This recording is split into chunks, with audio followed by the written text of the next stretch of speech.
Following is a PSA for risk and protective factors for juvenile delinquents.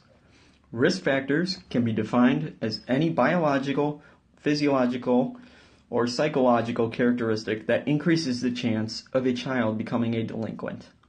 A protective factor can be defined as anything that may prevent a youth from becoming a delinquent or a victim of a crime. The following are going to be examples of individual risk factors. One would be early antisocial behavior. Early antisocial behavior is not a healthy habit for young kids to form, because in interactions with people, young kids learn how to behave and how to treat others. Lack of relationships could lead to delinquency due to a lack of social structure and good quality relationships. Early onset of aggression is also another risk factor, because it may result in a child getting in trouble more frequently and could develop into psychopathy if it doesn't abate by a certain time period. Another example of a risk factor would be poor refusal skills. And refusal skills is the ability to say no to something. If someone has poor refusal skills, they'll do anything when asked, and it could lead to a life of crime because if they are asked by others to do so, they're more likely to do it, and they may give in to peer pressure more easily. Another risk factor would be early onset of alcohol and drug use. This one is pretty obvious because there is no reason for a child to be using drugs or alcohol of any kind, and it is state and federal law prohibits anybody from consuming these until they reach a certain age. Another example of an individual risk factor would be a lack of guilt and empathy. This could develop into psychopathy, leading to the person committing acts of violence or crime with absolutely no sense of remorse or guilt. And also, they will not be able to learn from their mistakes, so they'll keep on committing criminal acts. Another individual risk factor would be ADHD, otherwise known as Attention Deficit Hyperactivity Disorder. It's a condition that makes it harder for people to focus and pay attention. This may result in lower academic achievements and possibly lead to dropping out. Increased hyperactivity is also an issue because oftentimes this condition makes an individual very impulsive. In other words, they do things without thinking. Another individual risk factor would be illegal gun possession. This one is also a rather obvious one. No one under the age of 18 can even possess a firearm. It's against the law. A juvenile with a firearm is a very dangerous mix. Combined with their inexperience and lack of proper self-control, this will almost always lead to deviance. Another individual risk factor would be teen parenthood.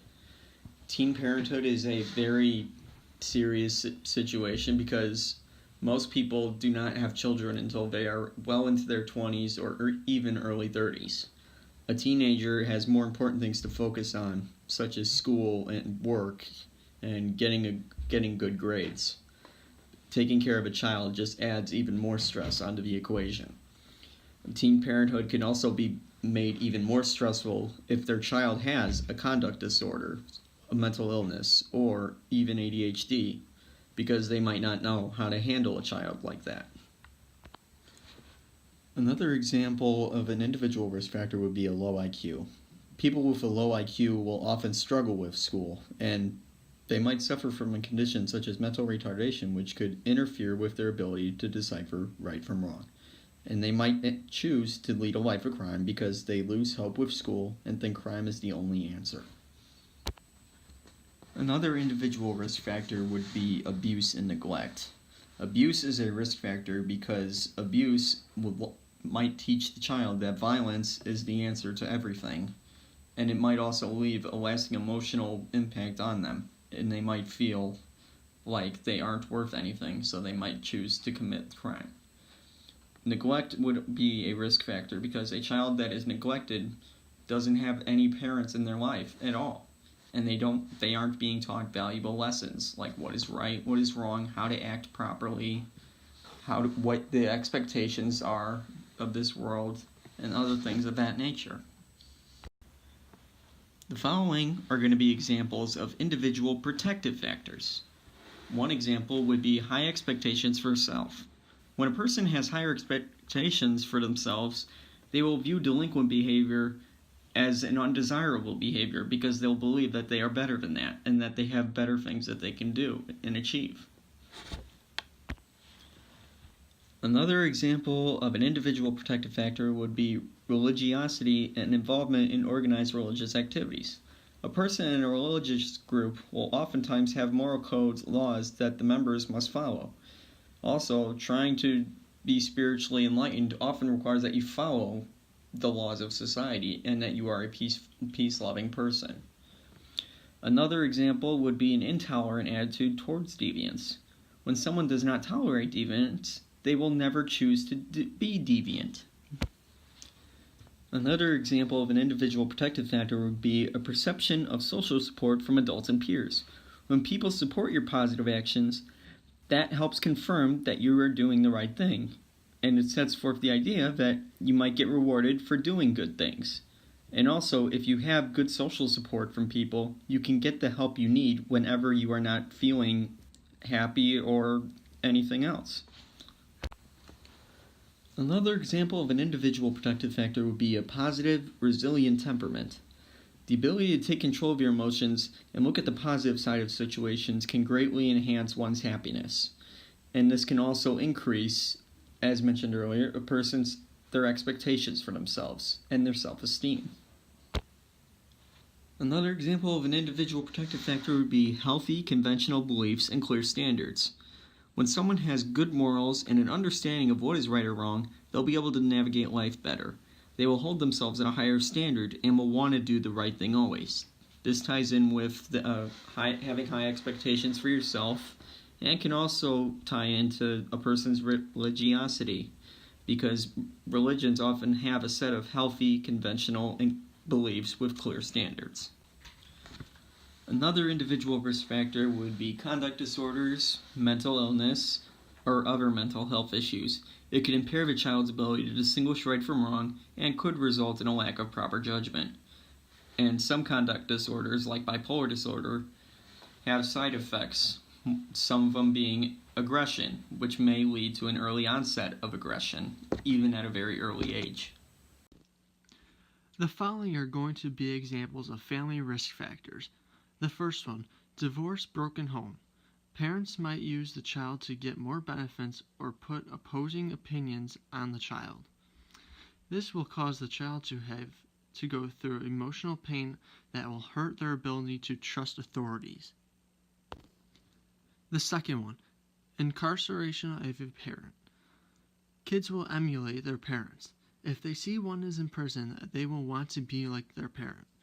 So they might commit crimes in the future to be just like their parent. Another family risk factor, family violence. Kids will emulate violence that they see their parents do. Also, living in a violent household shows that violent kids is the answer to problems in their life, as that was the solution used by their parents. Or child victimization, maltreatment, and neglect. A child who is mistreated or victimized will trust people less.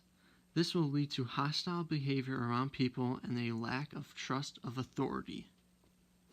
Another family risk factor, harsh, lax, or inconsistent discipline. When a child does not receive consistent discipline for negative actions, they will learn not to respect or listen to authority figures, meaning they will not listen to other parents or even cops. Number 6, domestic abuse. When a kid is abused by their parents or see their parents abuse each other, this may cause them to mimic their parents' actions. It can ruin their trust with people of authority, or they will think it is the right way to parent because they turned out fine. Number 7, separation from parents. It can also tie in with divorce and broken homes. Separation from parents may hinder a child's development. Also, they don't have their parents to teach them good values and morals then. Another family risk factor is maternal depression. Depression from the mothers makes it harder on the family in general, causing the mother to not to be happy and causing the child to have trouble with their life at home. Family risk factors, low parent education and literacy. Parents with low education or literacy will likely be working lower skilled jobs with less pay, which will make life harder for the child. Also, the child might struggle in school more because of the fact that their parent can't help them, or the child will not learn to value education as much. Moving on to family protective factors. Effective parents will be able to teach their kids early to stay away from delinquent behavior, and also to be able to raise and nurture their kids so that they will grow up properly and develop members of society. Number 2, good relationships with parents and achievement and bonding to family. When a kid has a good relationship with his or her parent, they will not want to go against their parent because they will want to go against the trust of the parents, or they will care about what their parents or family thinks of their actions. The last one for family protective factors, having a stable family. A stable family will be able to help a child through their problems, as there won't be internal problems in the family to stop the parents from helping the child out. Moving on to peer risk factors. Number 1, peer rejection. The feeling of disrespect for the juvenile feel as if their failure leads to depression or stressing out and doing far worse that may lead to being a delinquent. Number 2, pure alcohol, tobacco, and other drug use. Underage for these actions just pile up bad behavior and can lead to far worse. Another peer risk factor, association with delinquent or aggressive peers.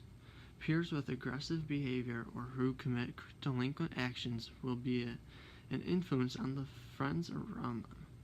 Kids around these people will also mimic them to be accepted or respected by them, which can lead to gang activity.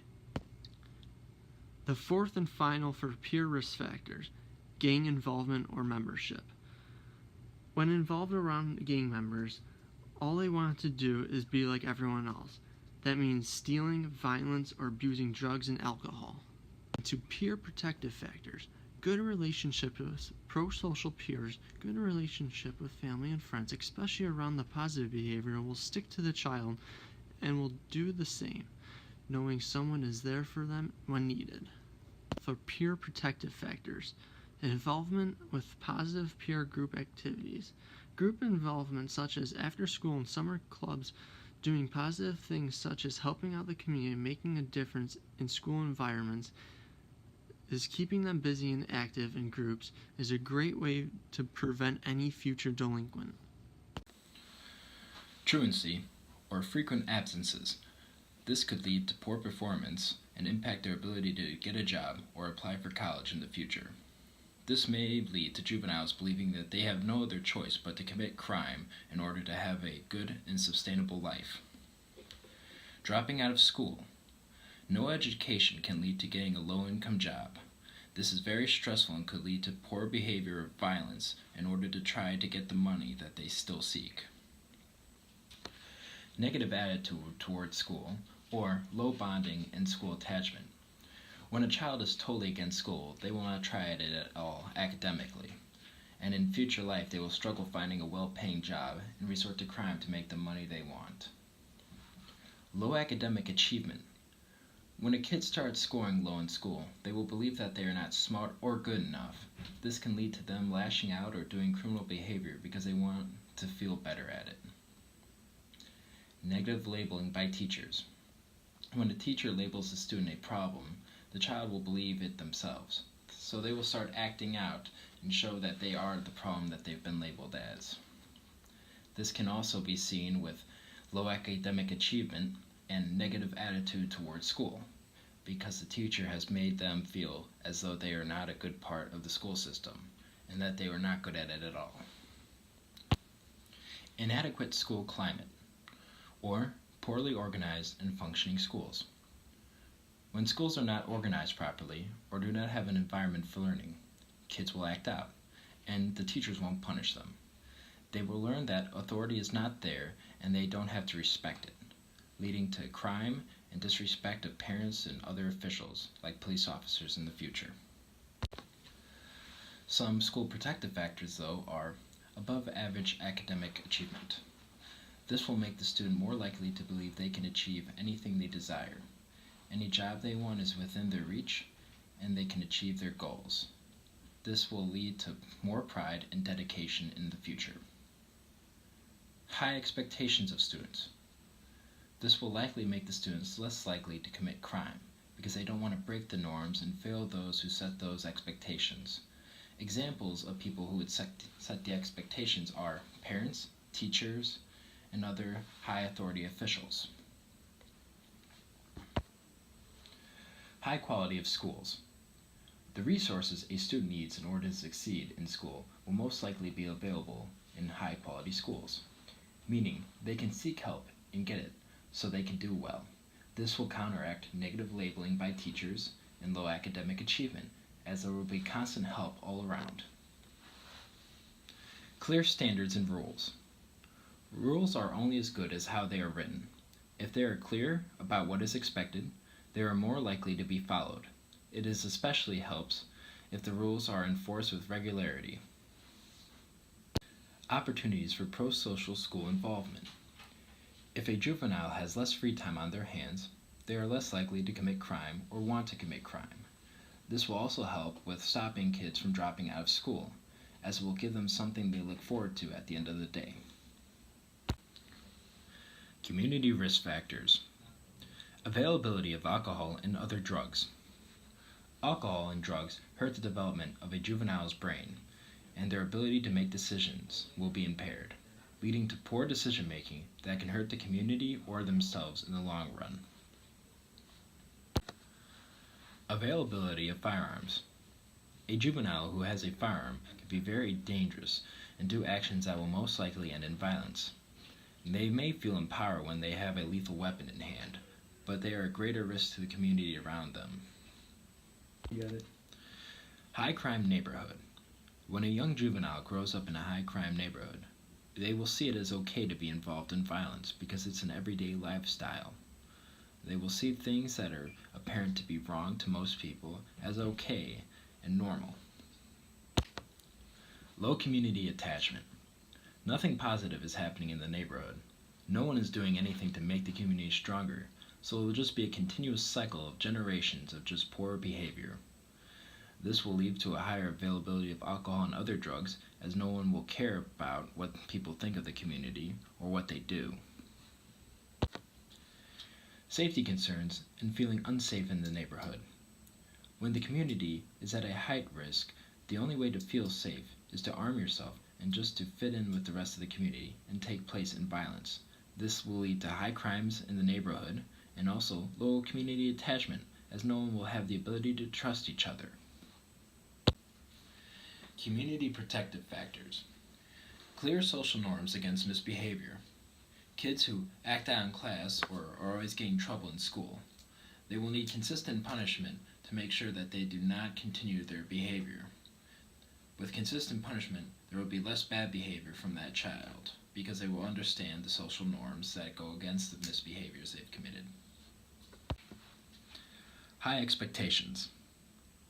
Having high expectations in the community will lead to all the members in the community trying to meet those expectations that have been given, leading to less juvenile delinquency, less violence in the neighborhoods, and more of a community attachment. Presence and involvement of caring, supportive adults. When a child has people in their life who are caring for their needs, it puts less stress on the individual, being the child. This will also lead to a higher community attachment and the ability for the child to be able to tell an adult their problems and to have trust. Rewards for pro-social community involvement.